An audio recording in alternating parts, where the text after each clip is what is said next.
Hey everyone, welcome back to Epicenter Garage. Today is going to be a fun day because who I have down is an expert when it comes to doing stuff that we're going to be doing today. Welcome my good friend, John Ross of WatchJRGo. He has, I don't know if you volunteered to come down. I kind of finagled him a little bit. Well, I wanted to come help you because you wanted to put that clutch on and you were like, well, you need some help. And obviously putting clutches on is a nightmare without four hands because you're trying to like hold the clutch or the flywheel like that and get the bolts in, you know.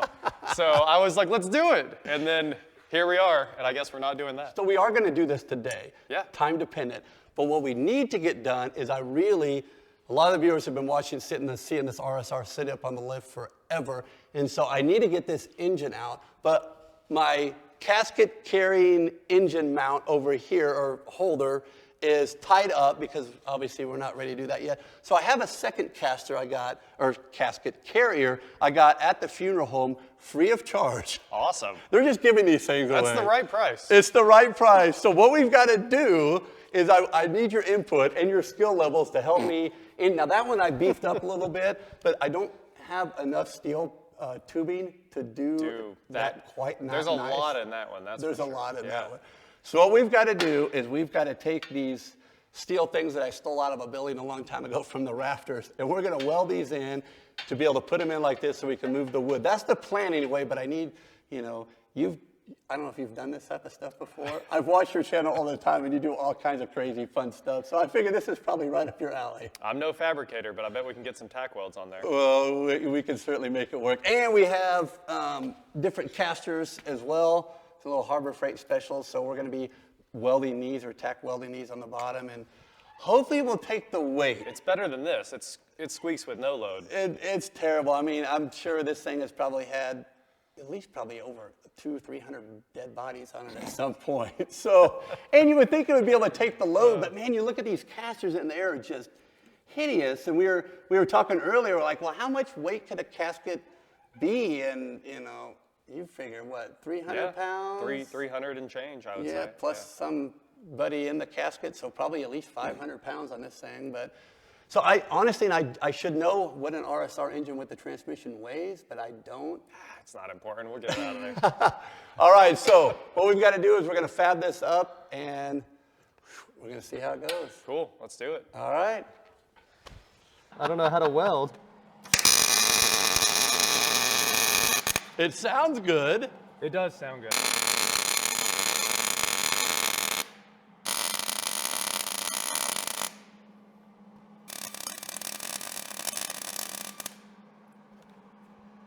All right, we're gonna weld the casters on, I assume. Is that? I think so. What we'll do is we'll just go. If we just tack right here, I think that would be fine. Should hold.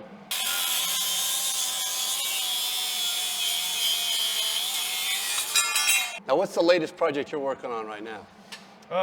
Get a new shop, right? Or kind of? I haven't really explained all of it on the channel, but I bought a Bentley. It's like what year? Well, it's like a 2011, so it's in the good era, but those are the cheap ones that have all the problems, So this has some kind of ignition security issue, according to the seller, but nobody really knows.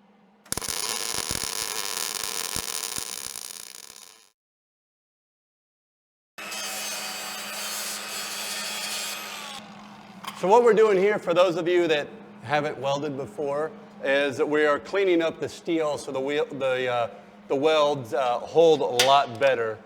So we're buzzing it down, cleaning them up here.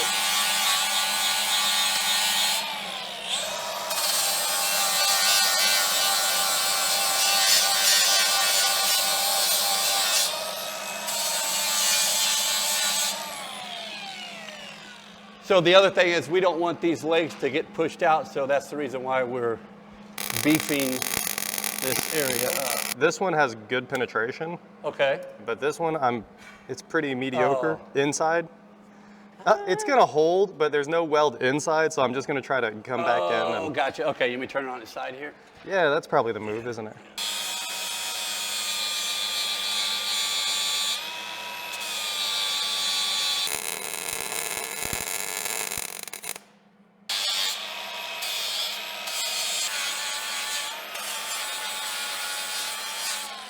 So now that we've got, John has actually welded up these crossbars here. Now he's just gone ahead and tacked on one of the casters, and so he's getting the head done there. And so we're going to start mounting all the casters on. I'm going to clean up the rest of these sections here so it gets a good, nice weld on it.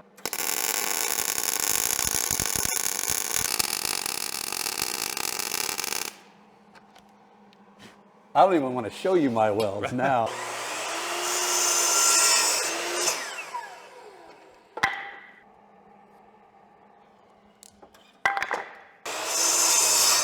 So we hit a little bit of a snag. Now he has to fix my welder because I don't know how to weld. no, he does. He does. I told you, there's only one weld I'm proud of here. If you take that's a freaking good weld. I will admit that thing. Yeah. That one would pass something. The rest of them are just big sloppy tacks. So we're putting a new tip in the welder because I've been using that tip, and like I said, I don't know how to weld, so I probably screwed that tip up in a heartbeat. So we're almost getting really close. So I've cut the wood here. So basically what we're going to be doing, he's going to hit these next 3 welds or 4 welds right here, cut pieces of wood so we can slide them any way we want.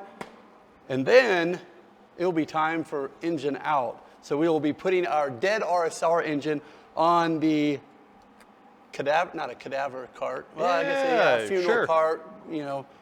Whatever it is. Corpse cart, whatever we want to call it. So we are really, really close. So if he would just hurry up and get this thing welded, I mean, we would be good to go. I mean, he's kind of slacking on the job. That's right. You know, what can you expect, you know, when you have somebody come down and work for free? I'm a union guy.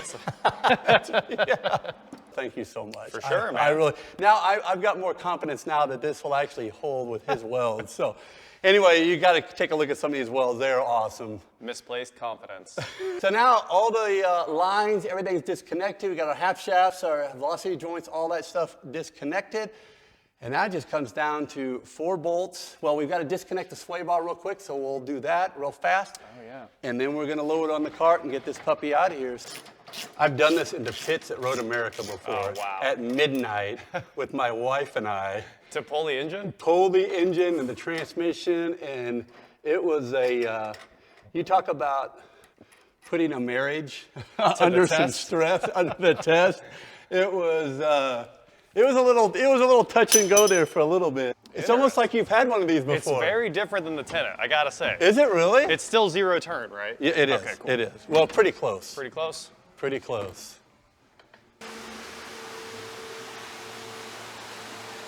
As soon as I would get a project done, I just floor clean it while the car's on the lift. All right, well, John actually gets done test driving in the floor cleaner. He actually got it in here as his idea to bring it in. He's like, you know what we need? You need it to run the floor cleaner. So you guys may have remembered in a past episode where, I don't want to say I blew up the RSR engine, but it bent a valve. So I was going up this front straightaway at Road America, shifted from 3rd into 4th gear, and the motor, it just fell on its face.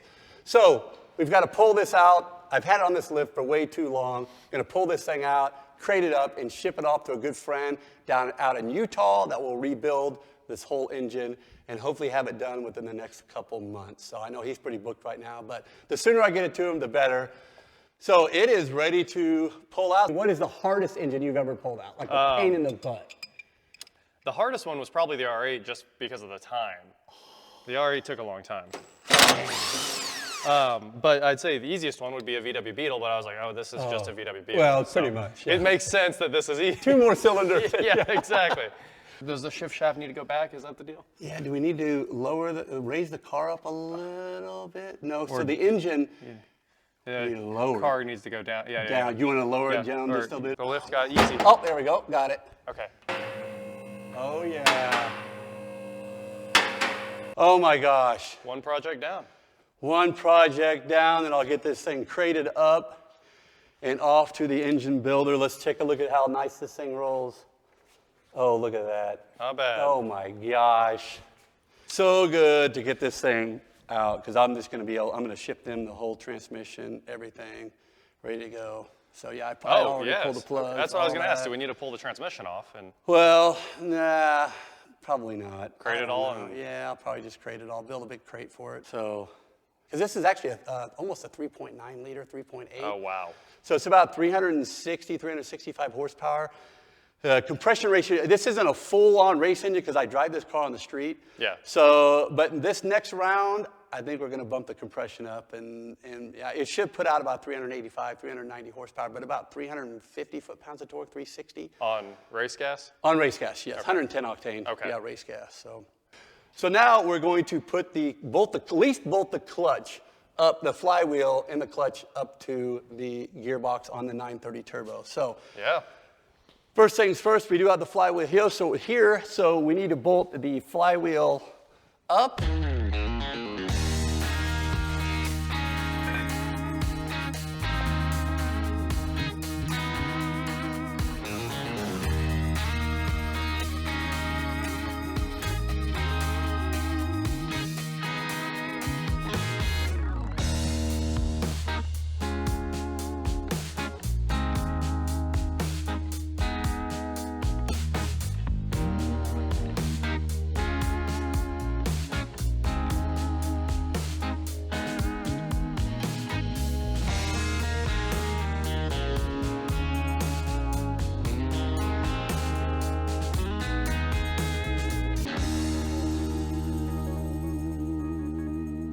Well, what do you say? Let's go get some lunch. Let's do it. All right. Yeah. You guys, thanks so much for watching. If you like more of this type of stuff, especially people lending me a fantastic hand to help me in my incapabilities of getting stuff done, please subscribe and watch and do whatever you can. But really appreciate it, and we'll see you guys again real soon.